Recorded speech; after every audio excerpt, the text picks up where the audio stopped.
Le cas de Ripple contre YouTube. Mise à jour. Alors bonjour, ici Crypto Ali, j'espère que vous allez bien aujourd'hui. Alors sans tarder, comme d'habitude, on va voir le prix du XRP qui se situe à 47 cents 07, légèrement en baisse de 1,7 depuis 24 heures ou 7,7% en profit depuis une semaine. Les marchés se portent très bien avec 1,7 trilliard de dollars en hausse de 3%. Le gaz Ethereum toujours aussi cher et la dominance du Bitcoin à 59,2. Alors, sur Fiat Leak, rien de spécial. 1,6 million de trades par minute. On voit le prix qui a eu une bonne drop hier. Un 3 cents comme vite fait. Prise de profit. Et qu'est-ce qui est en vert? Theta, Hive, GND, GNT, BTG, DOT. Alors, sinon, vraiment tranquille sur Fiat Leak. On voit que qu'est-ce qui est actif présentement, beaucoup, c'est l'Asie. Alors, on commence avec la nouvelle que j'ai sélectionnée pour aujourd'hui, que YouTube et Ripple règlent le procès et vont finir par travailler ensemble pour la cybercriminalité à but non lucratif. Vous vous souvenez qu'est-ce qui est arrivé dans le temps des fêtes? Novembre, décembre, tous les scams qui circulaient sur YouTube, Twitter. Bon, là, ça concerne YouTube. Le cas de Ripple contre YouTube pour des fraudeurs cryptographiques, ils utilisaient, mettons, la face ici de Brad Garlinghouse qui est en train de parler dans une conférence ou peu importe une séquence ou Chris Larson. Et là, après ça, il disait d'envoyer, exemple, 1000 XRP pour en recevoir 5000 ou des choses comme ça. Ça, c'est des scams. Alors, Ripple, ils se sont pas laissés faire. Alors, le cas de Ripple contre YouTube pour des fraudeurs cryptographiques se faisant passer pour le PDG de Brad Garlinghouse, c'est réglé tranquillement et impliquera des dons de bienfaisance de la part des deux. Alors, tant mieux de voir qu'ils travaillent ensemble, là. Ripple avait poursuivi YouTube pour un flot de vidéos dans lesquelles des escrocs se faisaient passer pour son PDG. Le règlement verra les entreprises faire un don d'une somme d'argent non divulguée à une organisation à but non lucratif. Le PDG de Ripple, Brad Garlinghouse, a tweeté mardi que lui et la société avaient réglé un procès qu'ils avaient intenté contre YouTube pour des vidéos dans lesquelles des escrocs téléchargeaient des clips de Garlinghouse pour promouvoir divers actes cryptographiques malsains. Okay? Alors, le projet des escrocs utilisant les médias sociaux pour détourner les noms et les images d'éminents dirigeants a été omniprésent non seulement dans le monde de la crypto-monnaie, mais dans le monde des affaires en général.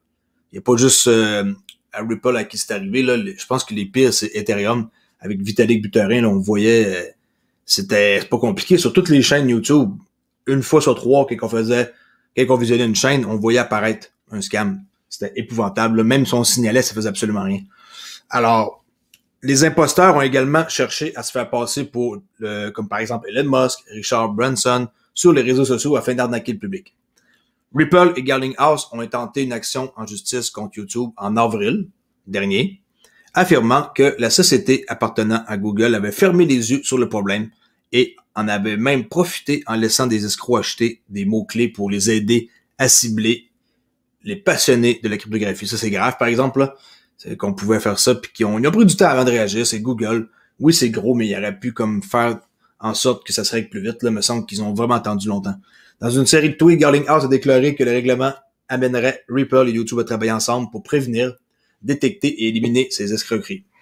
Il a également noté que la société utilisait une société médico-légale pour suivre les fonds volés liés aux escroqueries, mais a ajouté que les entreprises des médias sociaux devaient en faire plus.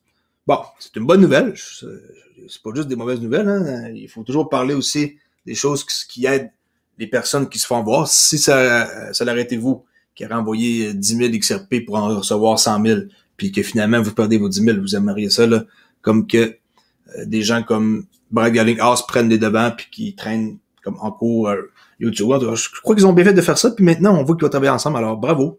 Je donne aujourd'hui une bonne note pour M. Garlinghouse pour sa persévérance, excusez-moi, à aller de l'avant pour contrer ce genre de fléau. Ripple, ici, sur The Daily Hold, qui rend officiellement répond officiellement aux allégations de la SEC.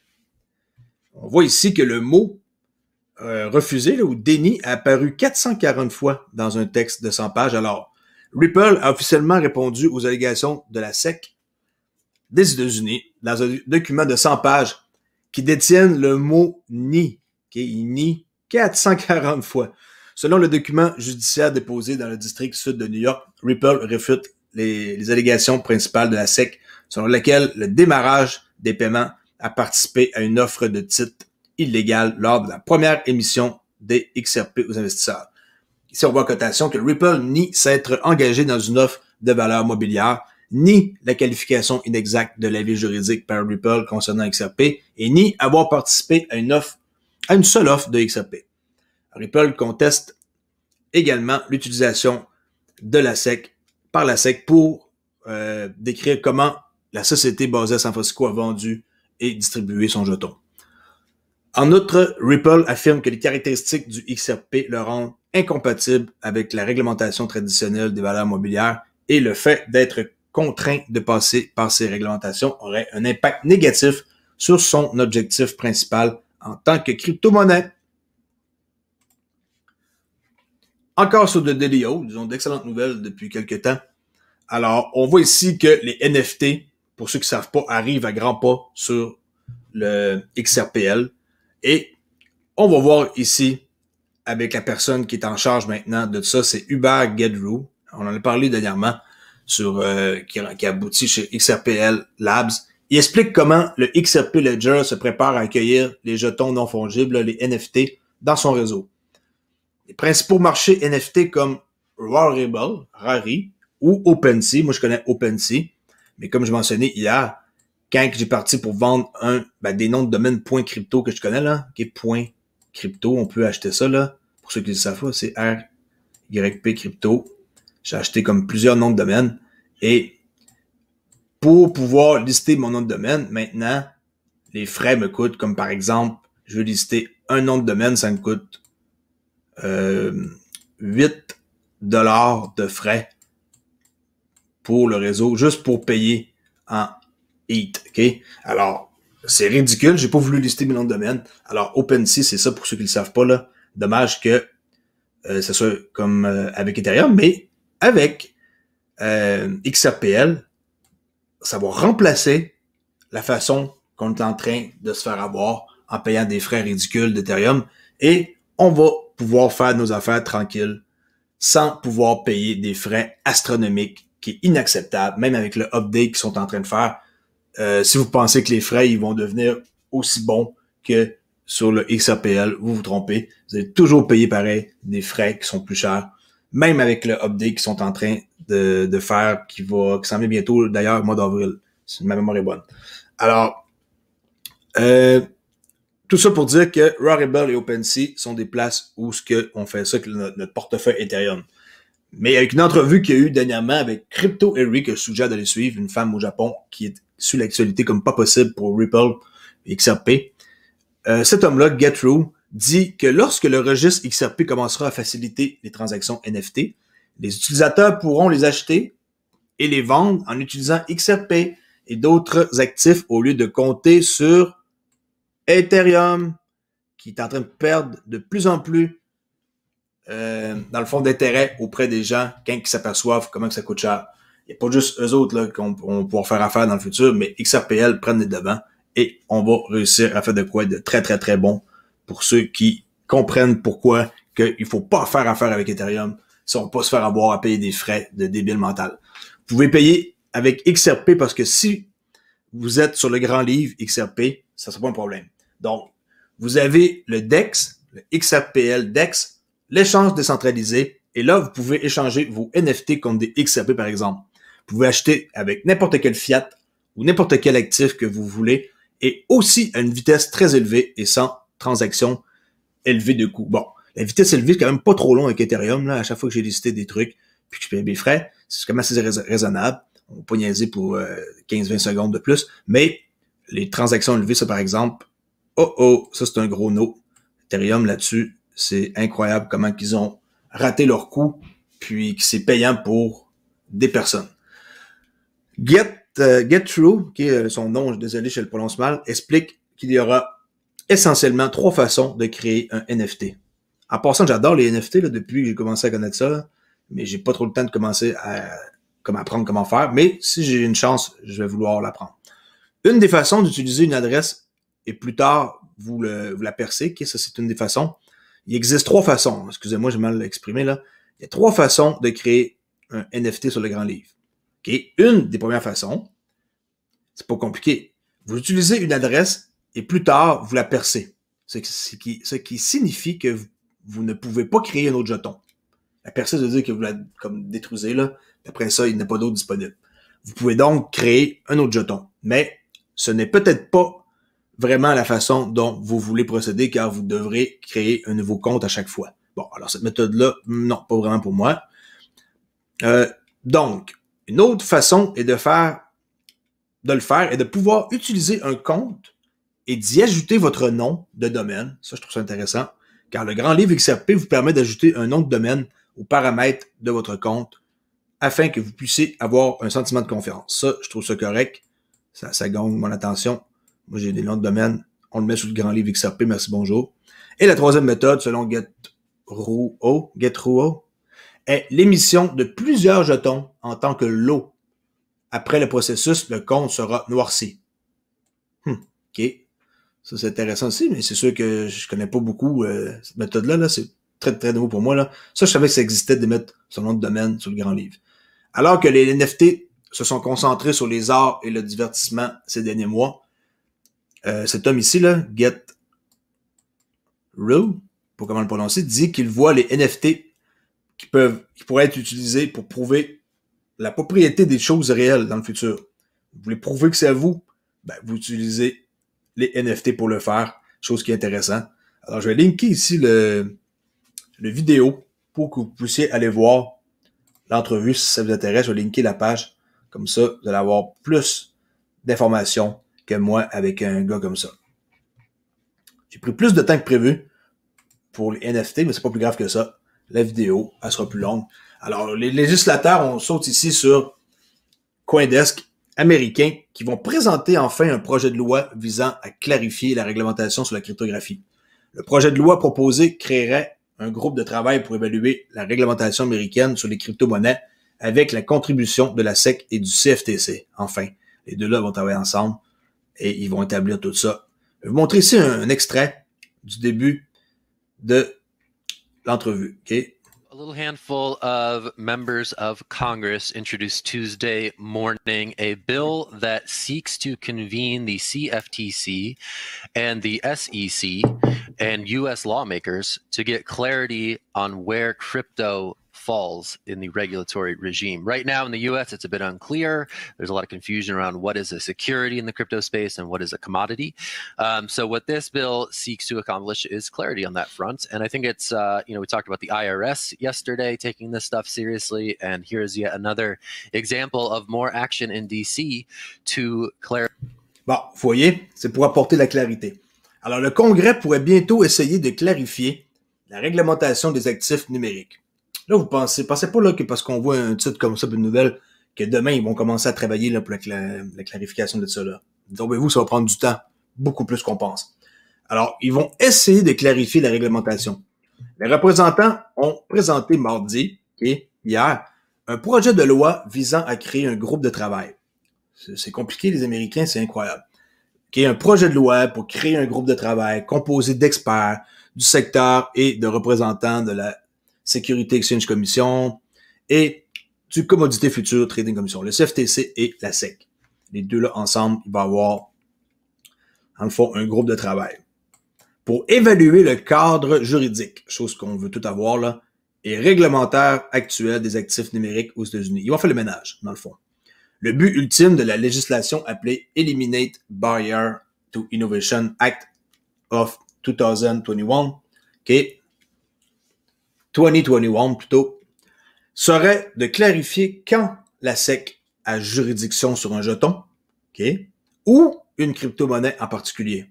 C'est-à-dire quand il s'agit d'un titre et quand le CFTC dit que lui, c'est une marchandise. C'est ça que ça va donner ici le groupe de travail. La réglementation américaine peut souvent sembler absente, sans règles claires pour le moment où une certaine crypto est traitée comme une sécurité ou non. Les mesures d'application de la SEC fournissant une grande partie des conseils dans ce domaine. Le commissaire de la SEC, Esther Pease, qui s'exprime ouvertement sur la question, a tenté de s'y attaquer en 2020 en proposant une sphère de sécurité de 3 ans, ouf, hein, ça c'est long, pour que les projets puissent démarrer. 3 ans. C'est sûr que c'est décourageant pour quelqu'un qui a acheté des XRP il y a quelques mois, ou qui a acheté quand ça le pompait à 70 cents l'autre jour, et que là, il se dit, quoi, 3 ans pour le groupe de travail, pour qu'il se mette en branle. Alors, découragez-vous pas, ça peut être plus vite que ça, mais 3 ans, ça ne surprendrait pas que ça prenne quand même quelques années pour pouvoir mettre ça en branle. Alors, découragez-vous pas aujourd'hui, il faut vraiment être patient dans le domaine si on veut s'en sortir et ramasser un beau paquet d'argent plus tard.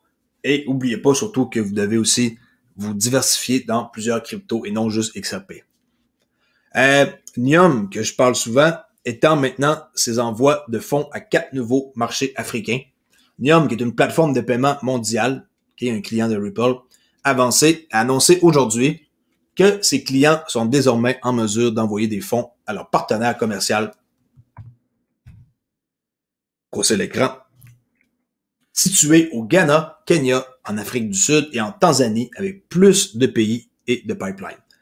Les clients de Nium peuvent également étendre ce service à leurs propres consommateurs.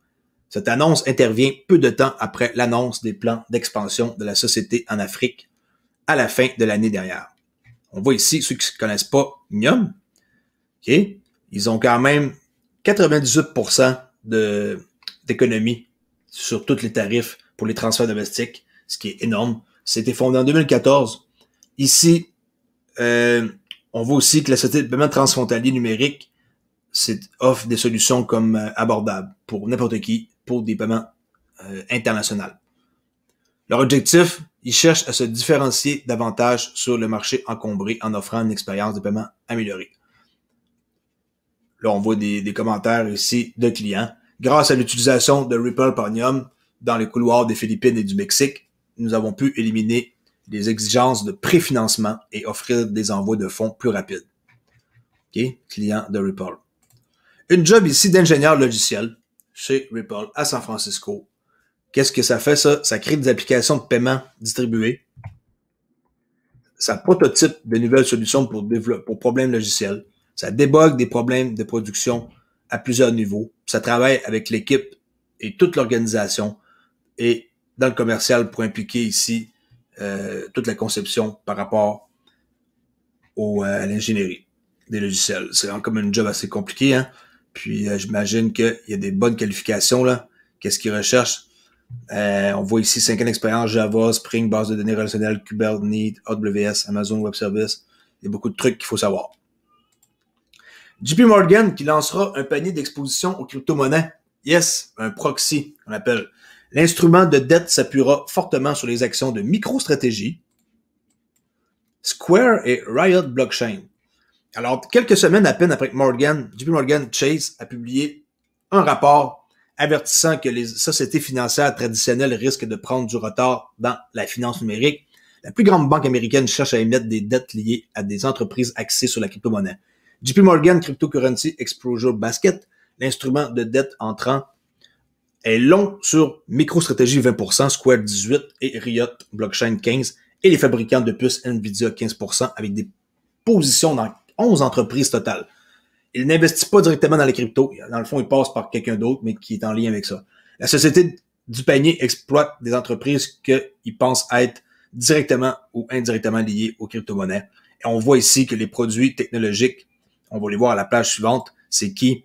On voit MicroStrategy, Square, Riot Blockchain, Nvidia, on voit les pourcentages qu'ils ont investis. Alors ça, c'est comme dans le fond une position. Ils vous montrent ce qu'est leur position. Mais au lieu d'acheter la crypto, ils passent par des trucs qui sont liés à ça. Très, très intéressant de voir là, quelqu'un qui sait pas quoi faire puis qui veut investir, il fait pareil comme eux autres. Là. Alors, on voit ici aussi des actions à plus petite share là, pour Silvergate Capital, Overstock.com. J'imagine qu'eux autres, ils doivent permettre de payer en crypto là. Ok, c'est très, très gros comme ça. That's it pour aujourd'hui. J'espère que vous avez aimé ma vidéo. Je suis en retard. J'ai eu des imprévus hier. Je peux plus faire comme avant. De plus en plus en arrivant de travailler. Ça me demande quand même pas mal de recherche plus qu'avant. Alors, souvent, je vais juste enregistrer le lendemain quand je me réveille. Je suis beaucoup plus en forme et efficace et je parais moins endormi. Puis moi, c'est mieux pour ma vie aussi familiale. Alors, je promets pas que mes vidéos, ils vont être encore pour vous en France à l'heure de 6-7 heures le matin, puis après ça, 6-7 heures le soir. Il y a des grosses chances que ça soit décalé de à peu près ça, là, 8-9 heures de plus. Alors, avant de quitter, merci pour Denis Abel, Mr. Biggie, Nicolas Gauthier, Valentin Régnier, Manuel Henry, Florian MB et Michel Lauper. Et n'oubliez pas que le concours aujourd'hui sur Flair Finance commence pour réussir à gagner quelque chose, comme par exemple NFT, une espèce de collier avec un samouraï, là, ben, pas un samouraï, mais avec un logo Flair Finance. Participez. Si vous voulez plus d'informations, j'ai vu que CryptoCrypteur a fait une vidéo avec Maurice. J'ai pas eu le temps d'aller la voir. Il faut réajouter nos jetons. Ensuite, il faut aller sur notre MetaMask, faire une manœuvre. Moi, mes jetons sont ajoutés. Là, à date, il n'y a rien. Ça commence aujourd'hui à 3 heures, heure du Québec, ou sinon 9 heures, heure de France, pour le concours ici, qui va durer entre le 10 et le 24 mars, si je me trompe pas. Allez voir sur Discord, Flair Finance, dans Annoncement. Merci beaucoup d'avoir écouté et je vous dis à la prochaine vidéo. Au revoir.